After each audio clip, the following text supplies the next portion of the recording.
Mon objectif, construire ma liberté financière. À 55 ans, je pars de zéro, mais il n'est jamais trop tard pour investir.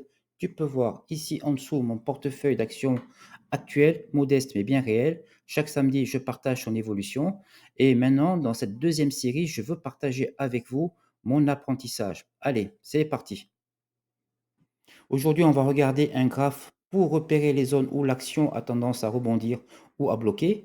Ça va te permettre de planifier ta stratégie pour pouvoir acheter éventuellement moins cher ou pour pouvoir éviter de vendre trop tôt. En fin de vidéo, on fait un cas pratique avec un outil gratuit. Comme ça, tu pourras faire ce graphe avec les actions de ton portefeuille tout seul. Commençons par la droite de régression. Imagine un nuage de points représentant l'évolution d'un prix. La droite de régression est la ligne qui traverse ce nuage et qui te montre la tendance moyenne. Alors évidemment, ça ne prédit pas l'avenir, c'est par rapport au passé et au présent, mais ça te permet d'avoir une vision claire de est-ce que globalement l'action monte, stagne ou baisse. Pour moi, débutant, c'est un moyen de simplifier et de voir la direction principale.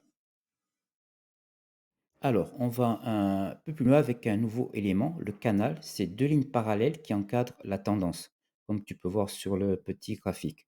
Le prix circule alors comme sur une autoroute, il monte et descend, mais reste globalement dans cette zone. Tant que l'action évolue dans son canal, la tendance est claire. Quand elle en sort, c'est souvent le signal d'un changement ou peut-être d'un excès temporaire. Alors, la ligne inférieure du canal qu'on a vu précédemment, on appelle ça le support, c'est un plancher. Quand le prix baisse et atteint ce niveau, il a tendance à rebondir car beaucoup d'investisseurs considèrent que l'action devient intéressante à acheter. C'est une zone clé à surveiller, surtout lorsqu'on veut entrer sur un titre. À l'inverse, la ligne supérieure du canal, le plafond, on va appeler ça la résistance. C'est le niveau qui bloque la progression du prix. Chaque fois que le cours s'en approche, les vendeurs reprennent la main et le prix redescend. Mais attention, si la résistance est franchie, ça peut être par exemple un signal fort, une barrière qui saute, qui ouvre la porte à peut-être une nouvelle hausse. Et ce qu'on voit maintenant, c'est la cassure des tendances. Quand on sort du canal, on va dire qu'on a cassé un support ou une résistance. Dans ce cas-là, on se dit que la dynamique va peut-être changer. Si le support est enfoncé, le prix peut chuter davantage. Si la résistance est franchie, le prix peut s'envoler plus haut. Ce qu'on appelle une cassure de tendance. C'est souvent un moment, décisif pour l'investisseur, car ça signale que le marché change de comportement. Tu vois l'exemple en bas à droite? Eh bien, on avait un canal haussier, le vert. Il y a une cassure, la tendance se confirme et on a un canal baissier. Alors, vous allez sur TradingView, c'est gratuit et c'est très très bien. Il y a énormément de fonctions très très intéressantes. Je ferai une vidéo plus tard. Vous allez dans la recherche, vous tapez, bon, je prends l'exemple d'Air Liquide toujours parce que voilà, je l'ai en portefeuille. AI le ticker, Air Liquide ici, voilà. Ensuite, on va aller sur la partie graphique complet. Ici, je vais juste un petit peu adapter les échelles, que ce soit un peu plus visuel. Ensuite, je vais dans les outils graphiques, tendance de la régression, je clique le point de départ, je clique point d'arrivée, même ça peut n'importe où, c'est pas grave. Et voilà, et c'est fini, et c'est tracé. Après, vous pouvez analyser, vous avez ben voilà, toutes les valeurs nécessaires, agrandir la période, etc. Voilà, c'est très simple, c'est rapide et c'est gratuit. Maintenant, je vous montre un carré pour mon portefeuille. Donc, je suis très intéressé par Abbott, industrie pharmaceutique aux US, très diversifiée. C'est comme l'équivalent d'un petit Air Liquide en fait dans la santé.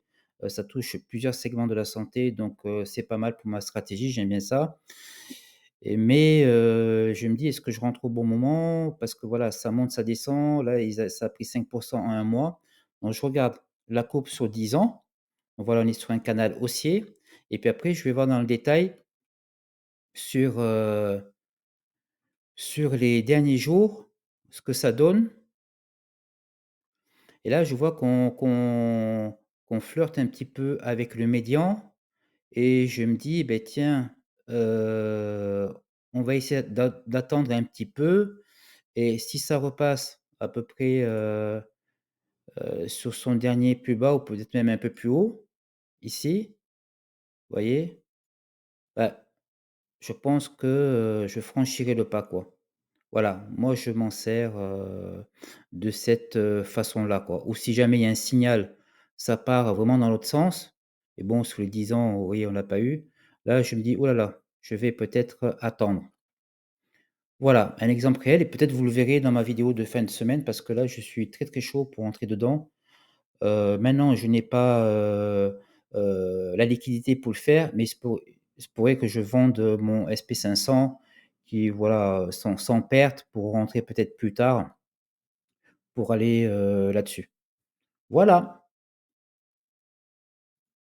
En conclusion, ces outils ne prédisent pas l'avenir, évidemment, mais ils te donnent une véritable carte du terrain, une photographie.